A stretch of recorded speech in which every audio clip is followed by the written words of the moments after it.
धारा 40 और 92 की जानकारी साझा करने की बात है। वह जब चूंकि अभी ये लेटर पंचायत राज संचालनालय के द्वारा जारी किया गया है, जिसमें उन्होंने समस्त जी जो जिला पंचायत के सीईओ हैं, मुख्य कार्यपालन अधिकारी हैं, उनसे ये जानकारी उन्होंने मंगवाई है कि वो जानकारी उपलब्ध करवाएं कि किस जिला पंचायत में कितने कितने ऐसे प्रकरण चल रहे हैं जो धारा 40 और 92 की श्रेणी में आते हैं।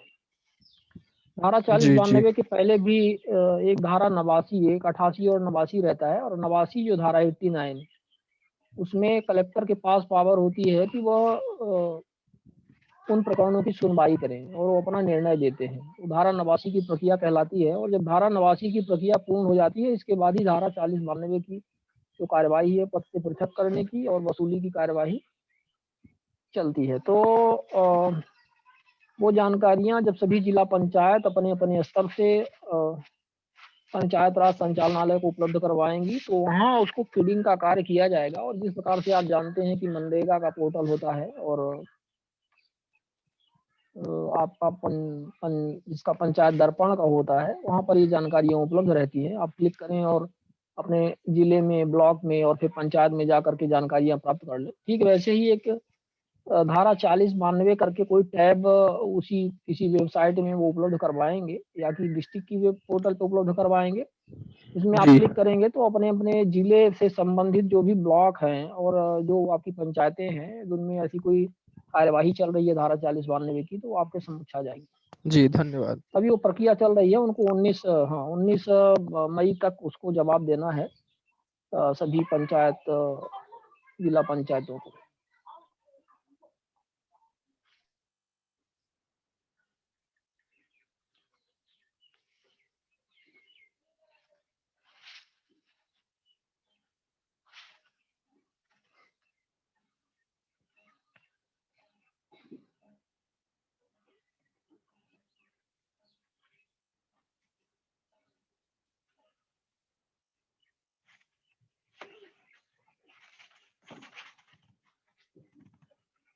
तो वर्तमान में हमारे बीच में हमारे अन्य साथीगण, इसमें कई सारे स्टेट से हमारे सभी अन्य साथीगण जुड़ चुके हैं। और देवेंद्र अग्रवाल जी हैं छत्तीसगढ़ से, आलोक कुमार सिंह जी हैं, AK सिंह जी हैं, और इसी तरह से हमारे अन्य जो भी साथी हैं, राज तिवारी जी हैं। आप सभी का स्वागत है। गोविंद देशवारी जी हैं, राम जी राय जी हैं दतिया से। देवेंद्र अग्रवाल जी, आप सुन पा रहे हैं क्या? जी सर, मैं साथ में हूँ और सभी साथियों को नमस्कार, आपको भी प्रणाम सर। जी जी नमस्कार, आप लोगों का सभी का स्वागत है। और इस प्रोसीडिंग को आगे बढ़ाते हैं और आपस में जो भी है तब तक हम लोग जो मुद्दे हैं उसका ब्रीफ करें और अपनी अपनी बातें रखें। तो आप थोड़ा सा लोगों को ब्रीफ करें तब तक। जी धन्यवाद।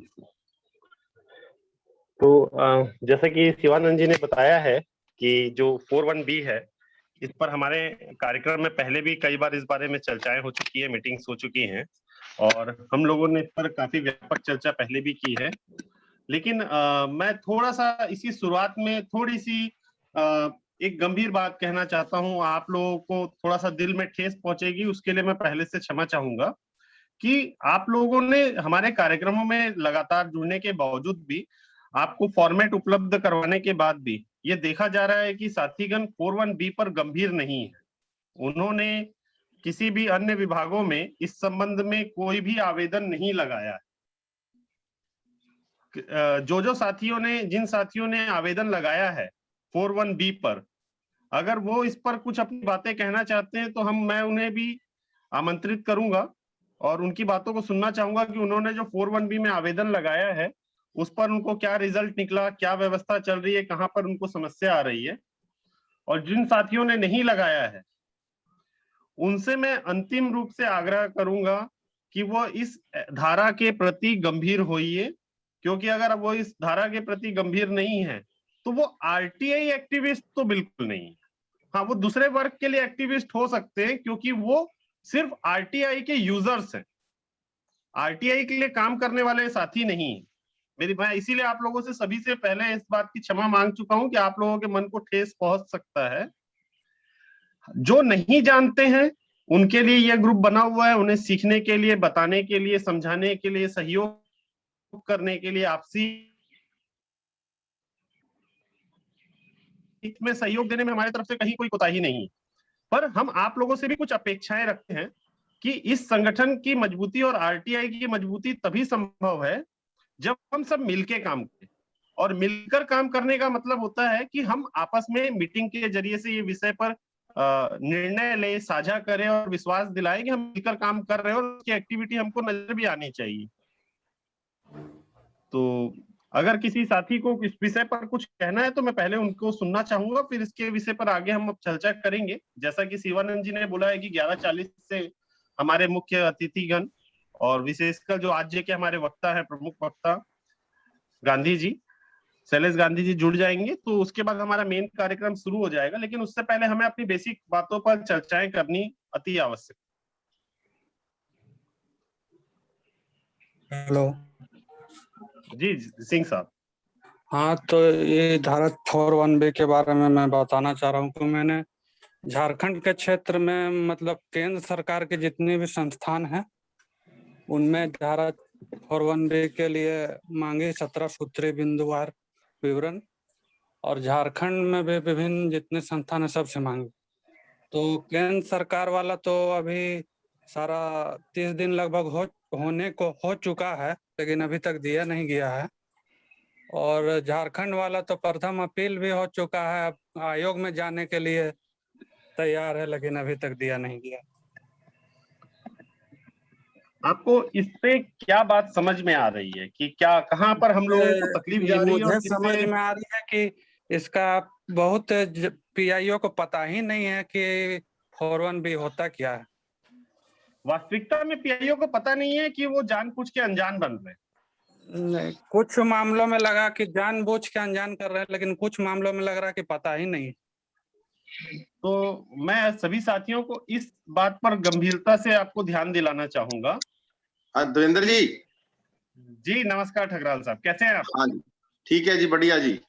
देवेंद्र जी, जो इन्होंने बोला है अभी पीआईओ को पता नहीं है, ये बात बिल्कुल सही है। मैं एग्री करता हूँ। मैंने सारा पॉइंट्स की वो 3 डिपार्टमेंट में लगाई है और मेरे को पीआईओ के ही फोन आ रहा है अभी, ये आपने मांगा क्या है, हमें तो कुछ पता ही नहीं है। अब आप बताओ भी, उनको ये सारा कुछ बताएं या ना बताएं, क्योंकि मैंने उनको बोला है भी आप पहले पता करो फिर हमें जवाब दो। हमें तो जवाब मिलना चाहिए, हम नहीं आपको बताएंगे भी आपने हमें क्या देना है। जी, मैं एकदम छोटी सी सरल सी बात इसमें बताना चाहूंगा, सभी साथी इसमें गौर फरमाएं। एक मिनट, सभी साथी इस बात पर गौर फरमाएं। मैं इसमें एक बात बताना चाहूंगा शुरू में कि धारा 4(1)(b) का जो कार्य है वो लोक प्राधिकारी के द्वारा करवाया जाना है। लोक प्राधिकारी उस प्राधिकरण का कोई भी व्यक्ति हो सकता है, लेकिन जब तक यह तय नहीं हो जाता कि वो कौन है, उस प्राधिकरण का मुखिया ही लोक प्राधिकारी माना जाता है।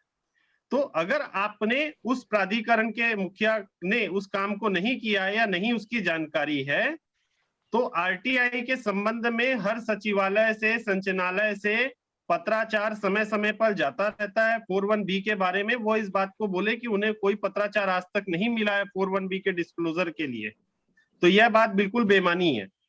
जो आदमी सूचना के अधिकार अधिनियम की उन धाराओं को लेकर सूचना देने से मना कर रहा है, जिन सूचनाओं की जानकारी आपको तक नहीं होती है कि इस सेक्शन में ये चीज जानकारी नहीं देना है, मना करना है, इस रूल्स या कोर्ट के डिसीजंस के कारण नहीं देना है, वो आदमी अगर ये बोले कि उसने धारा 4(1)(b) को नहीं पढ़ा है, सेक्शन 4(1)(b) के बारे में कुछ भी एक्ट में जानकारी नहीं ली है, तो ये हास्यास्पद है। तो यहाँ झारखंड के संदर्भ में कहना चाहूंगा कि जैसे कि यहाँ के पीआईओ को इतना समझ है कि आरटीआई में कोई अगर भेजा गया सवाल तो जवाब दे देना है, क्या दिए ना दे वो सब उनके मन उनको पर सब पता है। मैं ये बता रहा हूँ है। कि उनको सब पता है, लेकिन दिक्कत कहाँ पर है कि उनको ये बनाना कैसे है ये नहीं मालूम। ये हो सकता है, मैं इस बात को बिल्कुल कतई इस बात को इनकार नहीं करता कि 4(1)B को बनाना कैसे है, डिस्क्लोज कैसे करना है, वो उनको पता है। वो उनको वाकई नहीं पता है, क्योंकि जो इसके सक्षम अधिकारी है या वरिष्ठ विभाग है, वरिष्ठ संस्थान है, वही खुद काम नहीं कर रहे तो किसका देखा देखी काम करेंगे? ये सब हमेशा देखा देखी काम करते आने वाले लोगों में से है ना। तो इनको इस बारे में, इनको प्रशिक्षण के लिए भी जब बुलाया जाता है, राज्य सरकार जब प्रशिक्षण देती है, आयोग जब प्रशिक्षण देता है, तो प्रशिक्षण देते समय उनको 4(1)B के डिस्क्लोजर के लिए कैसे तैयारी करनी है, कैसे काम करना है, वो नहीं सिखाया जाता। उनको सिखाया जाता है कैसे सूचना देने से मना करना है, कैसे आपको बच के रास्ते से निकलना है। तो अगर वो नहीं सिखा रहे हैं तो हमको ही सिखाना पड़ेगा। और सिखाने का दूसरा तरीका, जो सबसे सरल तरीका है, वो ये है कि इनको आवेदन लगाएं, आवेदन ले जाने के बाद इनको आयोग में खड़ा करें। जब कुछ लोगों को पेनल्टी लगेगी ना, तो खुद सीख जाएंगे। और रही बात हमारे तरफ से सिखाने की, जब हमने उनको बता दिया कि 4(1)B में आपको ये जानकारियां देनी है, तो एक्ट को पढ़े ना। एक्ट को क्यों नहीं पढ़ रहे हैं वो लोग? और अगर उसके बाद भी दिक्कत है तो आप लोगों से अगर वो सलाह मांगते हैं तो आप एक ही सलाह दीजिए कि सूचना अधिकारी उस प्राधिकरण का वह व्यक्ति है कि वो किसी से भी सूचना मांगने या देने के लिए सहायता मांग सकता है।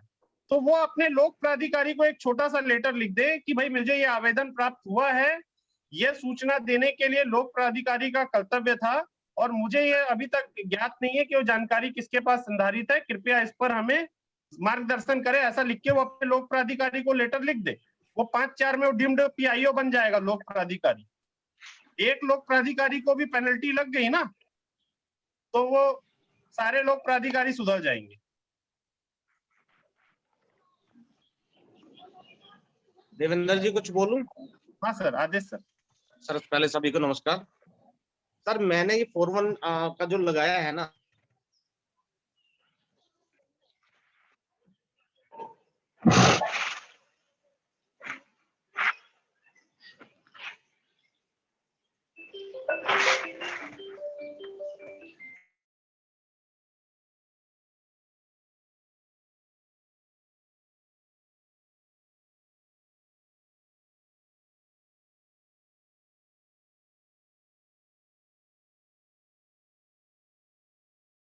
दिया गया है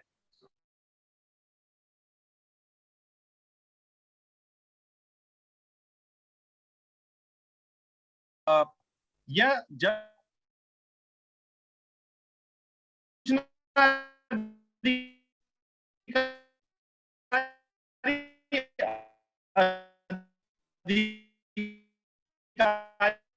होते हैं, मतलब सबसे पहली वो यह भी किसको कहा जाएगा, कर्मचारी किसको कहा जाएगा, इसकी भी स्पष्टता है। तो कई बार देखा जाता है कि संविदा कर्मचारियों को या ऐसे लोगों को बना दिया जाता है जन सूचना अधिकारी, जो उस अधिकारी के बनने के लिए अधिकारी नहीं है। पहली बात। दूसरी बात क्या है, एक और आजकल पेश किया जा रहा है, पीआईओ ज्यादातर रिटायर्ड होने वाले अधिकारियों को बनाया जाने लग गया आखिरी के टाइम पे। तो कई विभागों से ऐसी मेरे पास बातें आती है, भैया मैं तो लगाया था, वो आदमी रिटायर्ड हो गया है। देखिए, हालांकि रिटायर्ड हो गया तो अपने कर्तव्यों के निर्वहन ना करने के उससे बच तो नहीं सकता, लेकिन बहुत दिक्कतें होती है ऐसे मामले जब आयोग पहुंचते हैं, आयोग को डिसीजन लेने में या उसका इम्प्लीमेंटेशन कराने में। तो हम लोगों को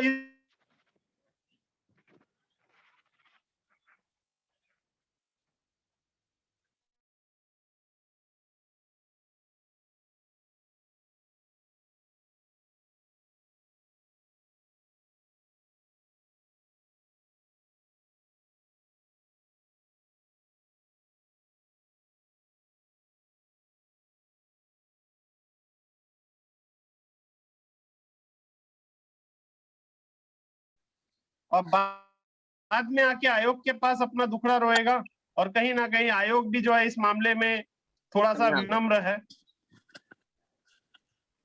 और खासकर कुछ ज्यादा ही विनम्र होता है शासकीय व्यवस्थाओं के साथ।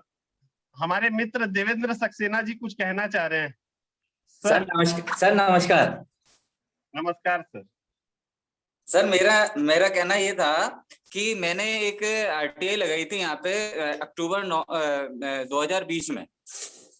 अब उसके बाद में एक और आरटीआई लगाई। अब इसमें प्रथम अपील भी मैंने कर दी है, लेकिन यहाँ पे क्या हुआ था, जनवरी में इलेक्शन हुए थे हमारे, तो मेरे को 28 तारीख डेट दी गई थी, उस दिन यहाँ पे इलेक्शन होना था, तो कोई बात नहीं, उसको कैंसिल कर दिया, आगे डेट बढ़ा दी। लेकिन आज दिनांक तक मेरे पास में प्रथम अपील की कोई सूचना नहीं दे रही है। तो अब मेरे को ये जानना था कि मतलब इसमें अपन शिकायत इनको डायरेक्ट करें या मतलब द्वितीय अपील लगानी चाहिए मेरे को, क्योंकि प्रथम अपील की सुनवाई नहीं करी है इन्होंने, 2 अपीलें मेरी पेंडिंग छोड़ दी इन्होंने। मैं इसमें एक तीसरा विकल्प और जोड़ना चाहूंगा जी, एक आवेदन और लगा दूं। हाँ, जैसे देखिए इसके पीछे एक रीजन है कि मैंने ये किया है। एक आवेदन में आप अपील अधिकारी को याद दिला दीजिए सबसे पहले कि मेरी ये प्रकरण आपके पास लंबित थी। कोरोना काल की वजह से मैंने ये उचित समझा कि आपको एक बार याद दिला दिया जाए कि मेरी अपील की सुनवाई लंबित है, अथवा मैं ये मानने को विवश रहूंगा कि आप उसमें अपील की सुनवाई नहीं करना चाहते हैं, जो प्रकरण शिकायत के योग्य होगा धारा 18 के अंदर। एक लेटर लिख के दे दे, वो आपको सहयोग करेगा शिकायत के प्रकरण पे आयोग में जाने के बाद कि आपने अपना कर्तव्य निभाया है। आपका उद्देश्य उसको पेनल्टी या कार्यवाही उस पर करवाना नहीं था। आपने पहले प्रयास ये किया कि आपके प्रकरण का निराकरण हो जाए। नमस्कार। नमस्कार सर। सर हाँ, पूरी बात कर रहे हैं पहले एक बार। हाँ, जी 1 मिनट हाँ सर। हाँ देवेंद्र जी। हाँ, तो अब नहीं, ठीक है, ये लेटर मेरे को तो डालना ही है। तो अभी मेरे को मतलब आगे द्वितीय अपील में नहीं जाना चाहिए, मेरे को पहली अपील द्वितीय अपील जाना ही नहीं है। द्वितीय अच्छा, अपील जाना ही नहीं है। अपील उस चीजों में जाई जाती है जिस चीजों में आपको कोई ऐसी बात होती है जिसकी सुनवाई की नहीं जा सकती है, विनिश्चय आपके फेवर का नहीं आना है। इसमें तो तय है, वो तो बाध्यकारी कर्तव्य है उनका उस चीज को स्वप्रकटीकरण करना। ठीक है, जो चीज मतलब मेरे को ऑलरेडी एक्ट में बाध्यकारी है उसको मांगने के लिए हम अपील क्यों करेंगे? हाँ ठीक है, बिल्कुल, ये बात, यही मेरे को कंफ्यूजन था। मैंने कहा यार इसको मेरे को शिकायत यहाँ पे तो आपने ये बिल्कुल सही कहा। शिकायत करने से पहले पीआईओ और अपीलेंट ऑफिसर को एक नोटिस दे दो, उसको आप आवेदन की शक्ल में दे दो चाहे नोटिस की शक्ल में दे दो। ठीक है, धन्यवाद, बहुत अच्छी चीज बताई आप। हाँ महतो जी आप कुछ कह रहे थे सर।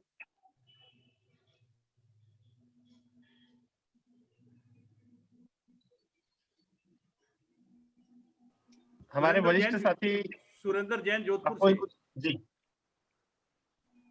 आवाज सुनाई? नमस्कार सर। नमस्कार। जी नमस्कार। जी सर। सर सूचना सर? आपने 4(1)B पे कहा आयोग जाइए, आयोग में अपन शिकायत करेंगे। आयोग की खुद की दूरदर्शिता हो तो कहाँ जाएंगे? मेरे पास इसीलिए हमने, आप मेरी बात सुनिए, मेरे पास ऐसे तथ्य हैं, मैंने सूचना आयोग के खिलाफ परिवाद दायर किया क्योंकि प्रथम अपीलीय अधिकारी ने अनुतोष दे दिया था कि सूचना दी जाए, तो उन्होंने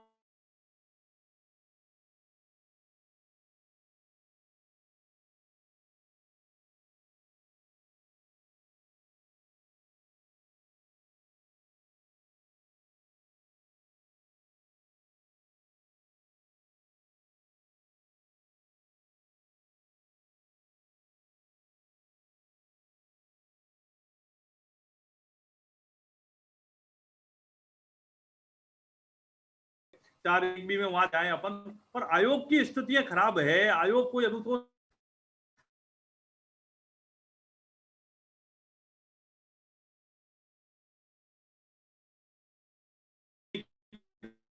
कर रहा है के लिए भी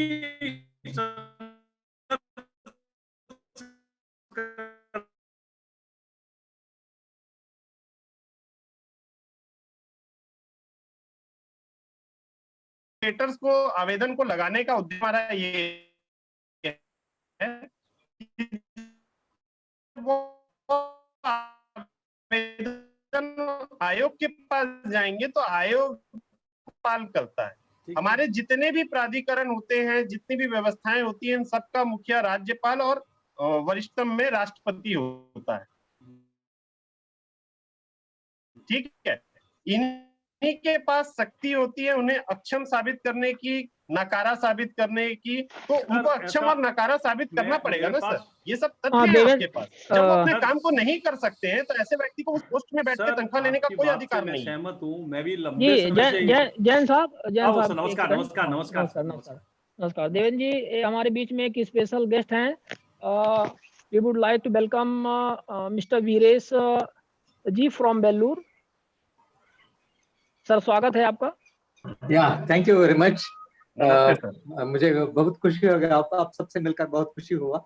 I will be with you. Yeah, please. We can carry on. Okay, so नहीं सर, आप for the कुछ first time being we are just proceeding this matter, and I think Mr. Gandhi sir will join us about 11:40. So he will give the presentation on the topic which was given in the poster. So I think we should proceed. And would you like to say something, or just we just continue like that? Yes, the regarding functioning of the information commissions are concerned. We had to demand code of conduct for these information commissions. हमने देख रहे हैं high court या किसी court में cause list minimum 100 cases here करते हैं, सुनवाते हैं. लेकिन जब हमने देखा है इंफॉर्मेशन कमीशन में 10-15 केसेस लेते हैं, 1 या 2 घंटे में फिनिश करके कुछ अलग काम में, they will be busy in their personal work. This is what is happening in the information commission. They are not levying the penalty, they are not hearing the cases properly. Even seniority list is not, cases are not being heard in according to the seniority. Recently, we got the information from the Karnataka Information Commission. There are about 30,000 cases are pending before them now. Out of 30,000, when we thought the split up figures year-wise, 2015 cases are still pending without hearing. 16 cases are there, 17 cases are there. What these commissioners are doing while preparing the cause list or hearing, they are picking and they are pick and choose policy they have adopted. There is no seniority list, seniority is being maintained. There is no uniformity in passing the orders here. They are not even in deserving cases. They are not levying the penalty. This has become a very big hurdle, and PIOs have no respect even for the commissioners. They don't appear before the commission sometimes. They don't care for even for the summons issued by the commissions. Even first appellate authorities, they have completely their faith. Unless some penalty provision is brought under the RTI Act, even for the first appellate authorities, I think that our fight cannot move on. This is my view, actually. No, it's you are absolutely right, sir, and you have given a nice idea about how many cases are pending in Karnataka State Information Commission. Earlier, we didn't know that about 30,000 cases are pending there. And as you said about this, the penalization for the first appealing authority, appellate authority. Actually, this is a serious matter.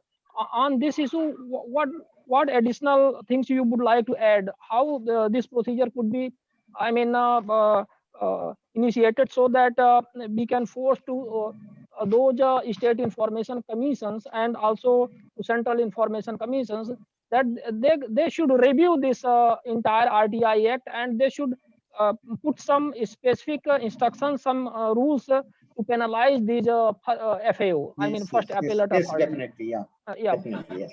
I think we have to demand for the amendment of the RTI Act. And now, if suppose any complaint is made against an information commissioner, there is no machinery to look into the complaints of information commissioners. What is happening? There are a lot of complaints are being lodged before the governor against malfunctioning of dereliction of duty by the information commissioners.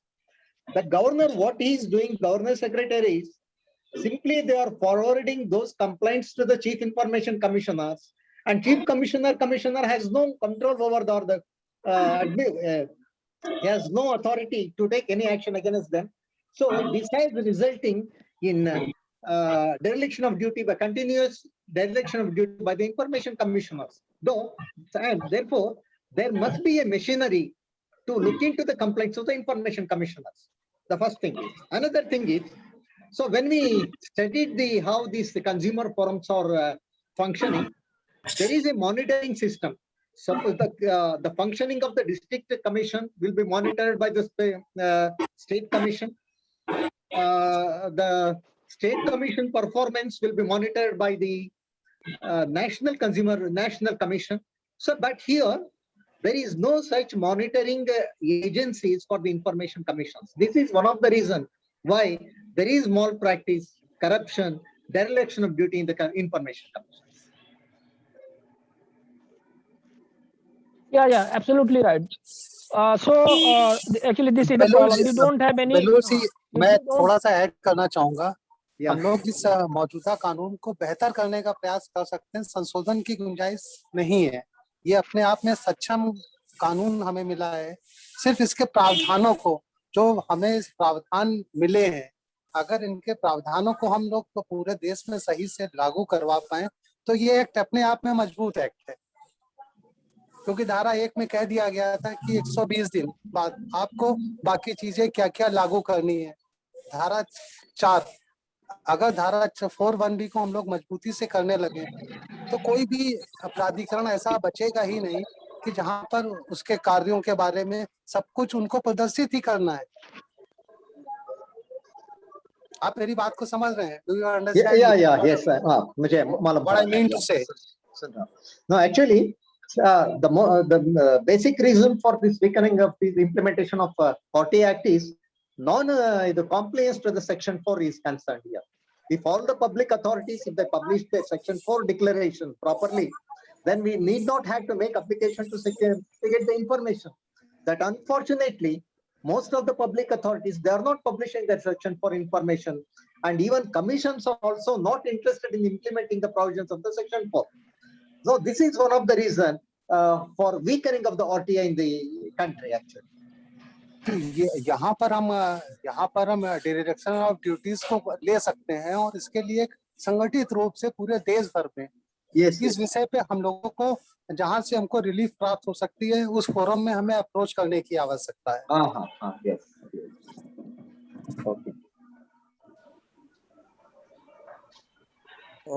Sir मेरा एक question है, थोड़ा सा different है, मैं पूछना चाह रहा हूँ प्लीज। हाँ या यू कैन आस्क, पूछिए। सर मैंने एक आरटीआई फाइल की थी और इसके लिए मैंने कंप्लेंट की कॉपी, स्टेटमेंट्स की कॉपी और नोटिस सम्मन कुछ इश्यूज हुए हैं उनकी मैंने कॉपी मांगी थी, जिसमें बीआईओ ने लिख दिया कि मेरे को एसएचओ ने ये रिपोर्ट दी है जो कि सेल्फ एक्सप्लेनेशन है, और उसमें एसएचओ ने लिख दिया कि अभी इंक्वायरी पेंडिंग है तो इसमें हम लोग आपको नहीं दे सकते। अब इसके ऊपर मैंने फर्स्ट अपील लगाई तो उसमें मैंने एसएचओ को आपके आरटीआई इंचार्ज जो उस आरटीआई सेल का है उसको डीम्ड पीआईओ बना के और अगेंस्ट द पीआईओ मैंने डिपार्टमेंटल इंक्वायरी मांगी फर्स्ट अपील अथॉरिटीज से, जिसका कॉल मेरे पास 2-3 दिन पहले आया था आरटीआई इंचार्ज का। उन्होंने पूरे मैटर पे मेरे से काफी देर बहस की और उन्होंने मुझे बोला, ये क्योंकि मेरे पास इसकी रिकॉर्डिंग है, कि फर्स्ट अपील की जो आपकी हियरिंग है डीसीपी सर 7 बजे फ्री होंगे तब हम आपको इस बारे में बता देंगे, लेकिन मेरे पास तो आपका फर्स्ट अपील का ऑर्डर पड़ा है, इसमें तो अभी भी ये लोग यही बोल रहे हैं कि इंक्वायरी पेंडिंग है। तो सर वो हियरिंग तो पहली बात कर ही नहीं रहे थे, उससे पहले वो ऑर्डर बना के बैठे हुए थे। सेकंड, जब 7 बजे उनका कॉल नहीं आया, 7:30 बजे कॉल आया, 7:30 बजे कॉल करने के बाद उन्होंने कहा कि आप व्हाट्सएप पे कॉल कर लो, हियरिंग कर दो। उसके लिए मैंने मना जब कर दिया तो इन्होंने मेरे को फर्स्ट अपील का ऑर्डर बना के भेज दिया वही, और उसमें सेम चीज इसमें लिख दी। तो इसमें मैं कौन से सेक्शंस यूज करके इनके अगेंस्ट एफआईआर करवा सकता हूँ? क्योंकि हियरिंग से पहले ही ऑर्डर बना हुआ है, वो कॉल पे उन्होंने एडमिट किया। एंड जब कॉल लेकिन वो नहीं वो कॉल पे एडमिट किया कि हियरिंग के पहले ऑर्डर बना हुआ है, लेकिन आपको ऑर्डर उन्होंने कब भेजा? सर मेरे को ऑर्डर मिला कल। नहीं तो वो माना जाएगा, हियरिंग के पहले ऑर्डर बना हुआ उनके कहने से थोड़ी ना होता है। आपको जब मिला वो बोल देंगे कि हो गया, हमसे ऐसे निकल गया था, हमने इनको जब भेजा है, आपको जब पावती है तो माना जाएगा। सर उस पे डेट भी 15 मार्च की है। कोई बात नहीं, आलोक जी सर इसमें अच्छा बता पाएंगे। आलोक जी अगर आप सुन पा रहे हो। मुझे लगता है कि इनके प्रकरण में इनको इसके ऊपर के अधिकारी से एक आरटीआई का आवेदन और मांग लेना चाहिए। और अगर यहाँ पर आप देखिए, क्या वो जो आप सूचना मांग रहे हैं आपके लिए 48 आवर्स वाली क्लॉज में शामिल होती है कि नहीं होती है? आप 48 आवर्स वाली क्लॉज में मांगिए। सर मैंने एक बार ये करके देखा हुआ है तो भी वो लोग कोई जवाब नहीं देते। सर, कम से कम सर आपने पिछले किस्त में किया हुआ, मैं उससे नहीं कंसर्न हूँ। इस आवेदन में जो आप रिलीफ की बात सोच रहे हैं, इसमें आप 48 आवर्स वाला क्लॉज जोड़ के पुनः आवेदन मांग लीजिए। ओके सर, लेकिन इसमें सर जो पीआईओ नहीं, लेकिन इनको क्या जीवन और स्वतंत्रता का कोई इशू है? इनकी स्वतंत्रता से संबंधित क्या जानकारी आपने मांगी थी? क्या था केस, क्या था? सर कंप्लेन की कॉपी। शिवानंद जी देखिए, जीवन से जुड़ी हुई स्वतंत्रता का विषय देखना ऊपर के अधिकारियों के ऊपर है, मांगना हमारा अधिकार है, ठीक है। हाँ नहीं, और हम मांग सकते हैं, मतलब इसकी क्योंकि रेलेवेंसी ऊपर वालों के लिए छोड़िए, हमारा अधिकार हमें सूचना नहीं प्राप्त हुई, वो किसी भी तरीके से हमारे जीवन मरण से संबंधित हो सकती है। नहीं ठीक है, वैसे भी इनको अपील में ही जाना पड़ेगा, और अब जिस तरह से ज्यादातर मामले आयोग में ही निपटारा होते नहीं, हैं, अभी तो अपील में मत वहीं पे जाएं, होंगे, इनको अभी मुझे इस प्रकरण अपील में अपील में मत जाएं, अभी नहीं। तो पहले दूसरा आवेदन लगाएं और ये सिद्ध करते हुए कि 48 घंटे में हमें चाहिए। हाँ वो भी सर कर मैं सकते इसमें हैं, ये पूछ रहा हूँ, जो क्योंकि जो विभाग जुड़ा हुआ है उस विभाग में 48 घंटे में मांगने की हमें परमिशन है। सर हाँ, एक चीज पुलिस इसमें डिपार्टमेंट से जोड़ना संबंधित चाहूंगा है। आप लोगों को बीच में। सर अगर ये वाकई जीवन या स्वतंत्रता, पहली बात ध्यान रखिएगा, लिबर्टी मतलब लाइफ एंड लिबर्टी ये दोनों अलग अलग चीजें हैं। इसको हम अनुच्छेद 21 के तहत नहीं जोड़ना है। जीवन जीने का अधिकार अनुच्छेद 21 में जो चीज है, और जो यहाँ पर मेंशन है लाइफ एंड लिबर्टीज, दोनों में बहुत अंतर है। उस बात को हमको समझना पड़ेगा, उस बारीक लाइन को। एक दूसरा 7(1) में 48 घंटे की जो सूचना है, उसको आप 7(1) को पढ़िए। वहां पर स्पष्ट तौर पर लिखा है कि जहां मांगी गई जानकारी का संबंध किसी व्यक्ति के जीवन या स्वतंत्रता से है, वहां अनुरोध प्राप्त होने के 48 घंटे के भीतर उपलब्ध कराई जाएगी। सूचना उपलब्ध कराई जाएगी लिखा है, ये नहीं बोला है कि आप मांगेंगे या मांगेंगे सूचना का दिया जाना है या नहीं दिया जाना है। यहाँ पे सूचना उपलब्ध कराई जाएगी। जब सूचना उपलब्ध नहीं कराई जाएगी तो इस पर कोई अपील नहीं करना है, इस पर शिकायत करना है, सीधा आयोग में जाना है और आयोग में इस बात को सक्षम लाना है। आप भले आप नोटिस दे सकते हैं अपीलेंट ऑफिसर्स को या वहां के लोक सक्षम अधिकारी को, लोक प्राधिकारी को, सॉरी, वहां पे आप नोटिस दीजिए उनको कि भाई मैंने ये सूचना मांगी थी, मेरे को नहीं दिया गया है, ये बात का प्रश्न है और मेरे राइट्स को ये अवाइल करता है। यहाँ पे आपको तुरंत जो है एक रिलीफ मोड में जाना है। अनदर आप अपील के प्रोसीजर में गए तो मतलब आपको भागते रहेंगे, दौड़ते रहेंगे और उसका निराकरण नहीं होने वाला। 2 साल बैठे रहेंगे। जो जानकारी आपको 48 घंटे में मिलनी चाहिए थी वो 2 साल में भी नहीं मिलेगी।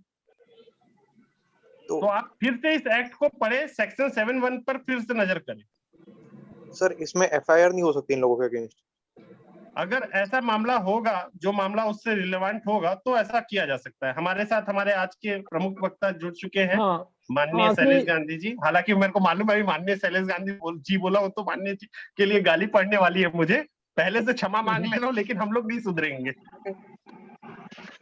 सर सादर प्रणाम। हमारे बीच में शैलेश गांधी सर हैं और आत्मदीप सर भी हमारे बीच में जुड़ चुके हैं, उनका भी स्वागत है। शिवानंद जी एक बात कहना चाहता हूँ, एक जानकारी देना चाहता हूँ, अगर इजाजत दी जाए तो। हाँ चलिए, शॉर्ट में हो जाए फिर।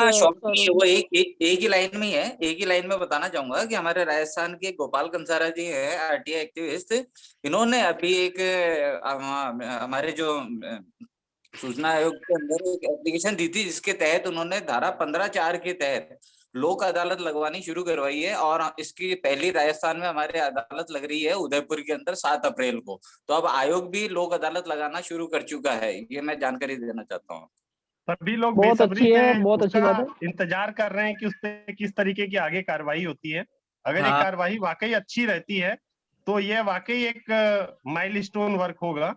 हाँ, इसके अंदर एक और महत्वपूर्ण जानकारी है कि जैसे ये लोग अपने वहां पे अपने को पैनल लॉयर भेज देते थे या दूसरे लोगों को भेज देते थे, इसमें स्पष्ट आयोग ने लिखा है कि उनको मतलब जो भी उसका वहां का अधिकारी है उसी को स्वयं आना पड़ेगा। उसमें लाइन लिखी है बाकायदा नीचे नोटिस में। नहीं, बहुत अच्छा है। इसका जो भी सक्सेस स्टोरी होगी तो आप हमेशा शेयर करते रहिएगा। हम लोग इसके बेसब्री से, जैसा कह रहे हैं अग्रवाल जी, हम लोग इसका इंतजार करेंगे। जी हाँ। तो अपन सीधे अब अपने टॉपिक में आ जाते हैं और हमारे बीच में माननीय श्री शैलेश गांधी सर हमारे बीच में जुड़ चुके हैं, पूर्व केंद्रीय सूचना आयुक्त। और हम अब धारा 4 और सूचना आयुक्त की जो धारा 18 और 19 के विषय में जो सख्तियां हैं उसके विषय में प्रेजेंटेशन हम लोग यहाँ पर देखेंगे और उस चीज को और भी बेहतर ढंग से जानेंगे, समझेंगे। तो सर मैंने आपको को-होस्ट बना दिया है और आप अपना ओपन कर सकते हैं। अच्छा, एक चीज देवेंद्र जी से मेरी रिक्वेस्ट है अगर मुझे माननीय कहते हैं तो सबको माननीय कहिएगा। मेरी इतनी रिक्वेस्ट है, मैं ये नहीं कह रहा हूँ कि सबको मत कहिए, सबको कहिए। पहले ही क्षमा मांग लिया अपनी गलती के लिए, लेकिन सुधर नहीं पा रहे हैं हम लोग, क्या करें। ठीक है, अच्छा चलिए, मैं स्क्रीन शेयर कर रहा हूँ और कोशिश करेंगे हम लोग समझने को। ये स्क्रीन दिखाई दे रहा है